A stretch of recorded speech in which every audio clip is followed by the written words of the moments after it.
Hello everyone, हम फिर हाजिर हैं एक नई कहानी के साथ। आज की जो कहानी है वो एक ऐसी कहानी है जो मेरे साथ घटित हुआ है। पिछले कुछ दिनों में मैं जयपुर में था और मैं जयपुर से जब मुंबई वापस आ रहा था, सुबह 9 बजे की ट्रेन थी।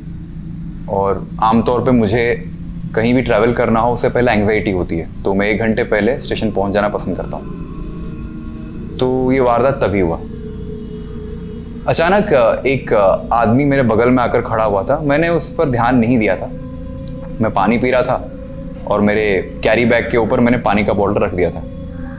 तभी एक दूसरा आदमी वहाँ पर जो खड़ा था, उसने उसको नोटिस किया और मुझे बोला कि भाई देख रहे हो, ये कितना घबराया हुआ सा लग रहा है। तब मेरा ध्यान उस पर गया। उसने उसको बुलाया बाकायदा और पूछा कि क्या हुआ भाई, क्यों घबरा रहे हो। वो आदमी बिल्कुल परेशान था। उसके हाथ पैर काँप रहे थे। सर, वो पटना जाने वाली ट्रेन कब आती है? तो मैंने कहा पटना जाने वाली ट्रेन के बारे में मुझे मालूम नहीं है, मैं तो मुंबई जा रहा हूँ। आप जाकर एक बार इंक्वायरी काउंटर में पूछ लो, वो बता देंगे। वो आदमी जो बगल में खड़ा था, उसने उसको बोला, अरे भाई क्या है, क्यों परेशान हो रहा है, एक काम कर, तू बैठ, पानी पी।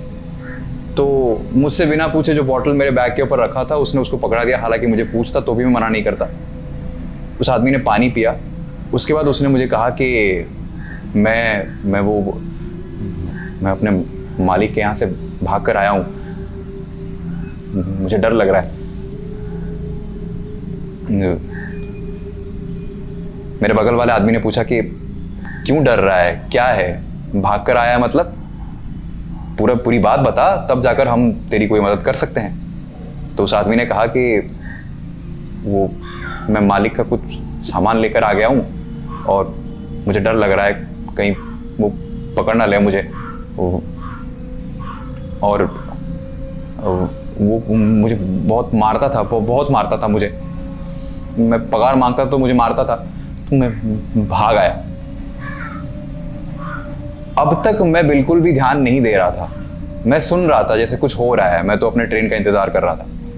मेरे बगल में जो आदमी खड़ा था वो बहुत ही ज्यादा दिलचस्पी ले रहा था उस इंसान में। तो उसने उससे पूछा कि क्या चुराया तूने ऐसा भाई, दिखा तो सही, क्या है तेरे पास है? तो उसने कहा हाँ है मेरे पास है, दिखा एक बार। उस आदमी ने जब बैग खोल के दिखाया, हम दोनों के होश उड़ गए। 500 रुपए के नोट के गड्डी थे उसमें। वो देख के लग रहा था कम से कम 4 से 5 लाख रुपए होंगे। और वो ऐसे बंधा हुआ था जैसे किसी लॉकर से चुरा कर भागा हो। मैं देखकर हैरान हो गया। मैंने कहा भाई ये सही बात नहीं है, तुम या तो वापस कर दो, तुम पुलिस को कंप्लेंट कर नहीं सकते, पुलिस कंप्लेंट करोगे तो पुलिस में पकड़ लेगी, या तो फिर जल्दी यहाँ से कोई भी ट्रेन पकड़ के निकल जाओ। मेरे बगल वाले आदमी ने उससे पूछा कि तेरे पास कोई फ़ोन है? उसने कहा नहीं मेरे पास फ़ोन नहीं है। मैंने फिर से उससे पूछा कि क्या ऐसा कारण है कि तू उतना पैसा लेके भाग आया? सर वो मुझे बहुत मारते थे, मैं जब भी उन्हें पैसा मांगता था वो मुझे मारते थे, बहुत काम करवाते थे।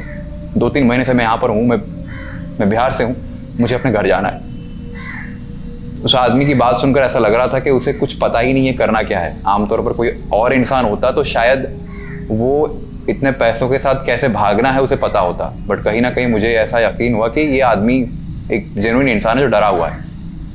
हालांकि इन सब चक्करों में घुसना नहीं चाह रहा था। तो ये हुआ कि जो मेरे बगल में जो आदमी खड़ा था, उसने उसको सलाह दिया, काम करते हैं भाई, हम तेरे को ट्रेन में चढ़ा देंगे, ये पैसा जो तू लाया है अपन तीनों बांट लेते हैं। तभी मैंने तुरंत बोला भाई मेरे को बिल्कुल नहीं चाहिए, मुझे 1 रुपये नहीं चाहिए, तुमको जो करना है करो, मैं जा रहा हूँ। उसी वक्त मेरी ट्रेन आ गई। मैं आगे निकल लिया और अपनी सीट में जाकर सामान वगैरह रखने के बाद मैं फिर बाहर देखने लगा। तब तक ट्रेन प्लेटफॉर्म से निकली नहीं थी। मैंने देखा कि वो आदमी जो पैसा लेकर भागा था वो कुछ और लोगों को अप्रोच कर रहा है, उन्हें भी पूछ रहा है। और ये आदमी जो मेरे बगल में खड़ा था, जो उस इंसान में खास दिलचस्पी ले रहा था, वो उसे फॉलो कर रहा था। फॉलो करते करते थोड़ी दूर गया तो मैं वहाँ से नज़र हटाया और मैं आ गया। मैं समझ गया कि ये आदमी उसके पीछे लग जाएगा, अब शायद उसको उसके पैसों से हिस्से चाहिए और कुछ तो करेगा वो। मैं आ गया।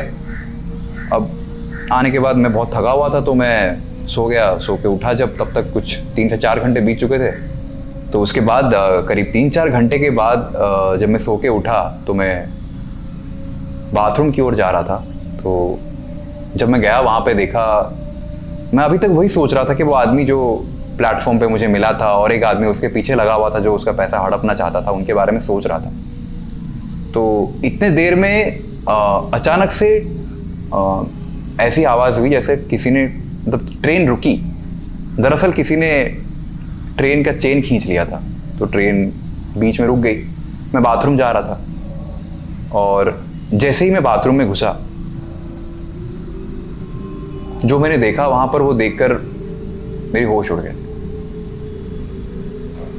वो जो नोटों की बंडल मैंने उसके बैग में देखा था, वो बाथरूम में मेरे सामने रखा हुआ था। अब इससे पहले कि मैं कुछ सोचूं, मैं कुछ करूं, मैं बाहर निकल जाऊं, मुझे कुछ समझ में नहीं आ रहा था। और मुझे बस इतना, बाहर से इतनी आवाज़ आ रही थी कि शायद टीटी और जो आरपीएफ होते हैं वो लोग आ चुके थे और वो वहाँ से जा रहे थे। वो लोग आपस में बात कर रहे थे और हर एक बाथरूम के डोर नॉक कर रहे थे। अब मैं बिल्कुल डरा हुआ था। मुझे पता था कि अगर मैं दरवाज़ा खोलता हूँ और नोटों के साथ पाए जाता हूँ तो क्या होगा। मैंने खोला नहीं, मैं बैठा हुआ था अंदर और बहुत तकलीफ दे था। मुझे 1 घंटा इंतज़ार करना पड़ा। 1 घंटे बाद जब मैं बाहर निकला, मैं तुरंत भाग के अपने सीट के पास चला गया, लेकिन मैंने देखा कि ट्रेन अभी भी रुकी हुई है और बॉगी खाली है। मैं समझ नहीं पाया अचानक सारे लोग गए कहाँ। सामान सबके रखे हुए थे लेकिन बॉगी खाली थी। तो मैं फिर से गेट के पास गया और बाहर जाकर देखा तो एक थोड़ी दूर पर ट्रैक में लोग इकट्ठे हुए हैं। मैं कुछ समझ नहीं पाया कि क्या हो रहा है। क्या कोई ट्रेन के सामने आ गया, कोई जानवर या कोई इंसान? तो मैं भी उतर के गया आगे देखने के लिए। आगे बहुत भीड़ थी, मुझे कुछ दिख नहीं रहा था।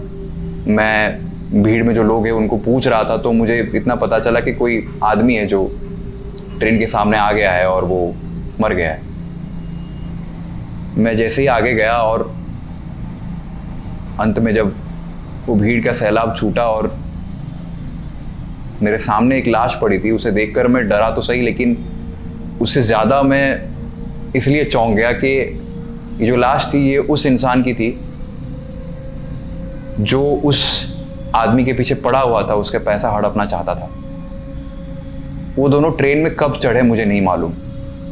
एक आदमी ट्रेन के सामने ट्रैक पे मरा पड़ा था और जिसने पैसा चुराया था उसने पैसा बाथरूम में छोड़कर कहीं भाग गया था। ये बहुत ही अजीब किस्सा था और उसके करीब 1 से 1.5 घंटे बाद फिर से ट्रेन चली और मैं